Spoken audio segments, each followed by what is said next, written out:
एक बार उज्जैन के महाराजा काशी पधारे थे।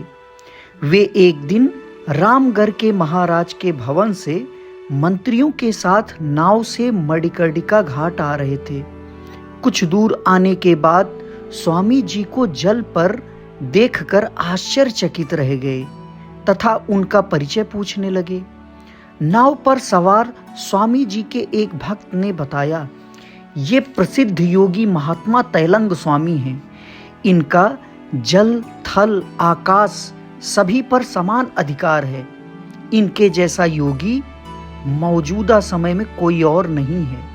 महाराजा ने कौतूहलवश पूछा, क्या वे हमारी नाव पर आ सकते हैं? वे नाव स्वामी जी के पास ले गए। नौका पास आते ही स्वामी जी उस पर बैठ गए। महाराज इससे अत्यधिक प्रसन्न हुए। महाराज के हाथ में एक बहुमूल्य तलवार थी। तत्कालीन अंग्रेज सरकार ने उनके साहसिक कार्य से प्रसन्न होकर यह तलवार उन्हें भेंट की थी। स्वामी जी ने तलवार को देखने की इच्छा प्रकट की। महाराज ने निसंकोच तलवार उनके हाथ में दे दी और मन ही मन अपने आप को गौरवान्वित महसूस करने लगे।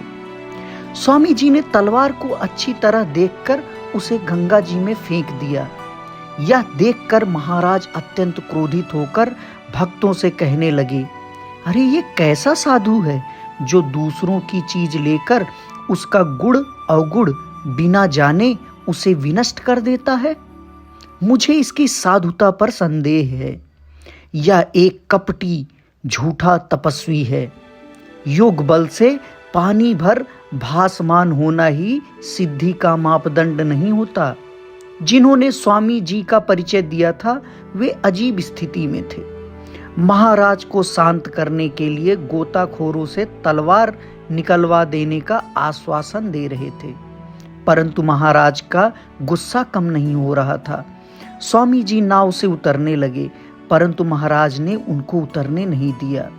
तलवार का क्रोध मिटाने के लिए उन्हें दंड देने का मन बना लिया। यह समझकर स्वामी जी ने गंगा में हाथ डाला और तुरंत वैसी ही 2 तलवारें निकालकर महाराज के हाथों में थमा दिया और कहा, इनमें से जो तलवार तुम्हारी हो उसे ले लो। दोनों तलवारें एक समान थी, इसीलिए महाराज अपनी तलवार पहचान नहीं पाए और सिर झुका लिया। इस पर स्वामी जी ने अपना मौन भंग कर कहा, अगर तुम अपनी वस्तु नहीं पहचान सकते हो तो वह तुम्हारी कैसे है? तुम्हारे जैसा अज्ञानी, अहंकारी और मूर्ख पूरी दुनिया में कोई नहीं है। जो इहकाल और परकाल में हमेशा साथ रहे वही तो अपनी वस्तु है। मृत्यु के बाद यह तलवार तुम्हारे साथ नहीं जाएगी।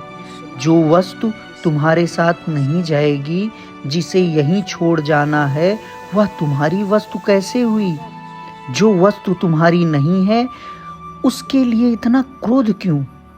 यदि तुम्हारी वस्तु होती तो तुम उसे अवश्य पहचान लेते। इतना कहकर स्वामी जी ने एक तलवार उन्हें थमाकर दूसरी गंगा जी में फेंक दी। स्वामी जी का यह कारनामा देखकर और उनकी 2 टूक बातों को सुनकर महाराज किम कर्तव्य विमूढ़ हो गए तथा मन ही मन ग्लानि से भर गए। महापुरुष की कृपा से महाराज की चेतना जागृत हुई और वे समझ गए कि स्वामी जी वास्तव में एक असाधारण शक्ति संपन्न पुरुष हैं। यह सोचकर उनके पश्चाताप की कोई सीमा नहीं रही कि एक तुच्छ तलवार के लिए उन्होंने ऐसे महात्मा और महापुरुष का अपमान किया है। वे अपनी गलती का प्रायश्चित करने के लिए स्वामी जी के चरणों पर अपना शीश रखकर क्षमा याचना करने लगे और अपनी नासमझी के लिए अपने आप को धिक्कारने लगे। स्वामी जी उनकी कातरता व अनुनय विनय से प्रसन्न हो गए और इशारे द्वारा उन्हें आश्वस्त किया और फिर गंगा में कूदकर अदृश्य हो गए। राधे राधे।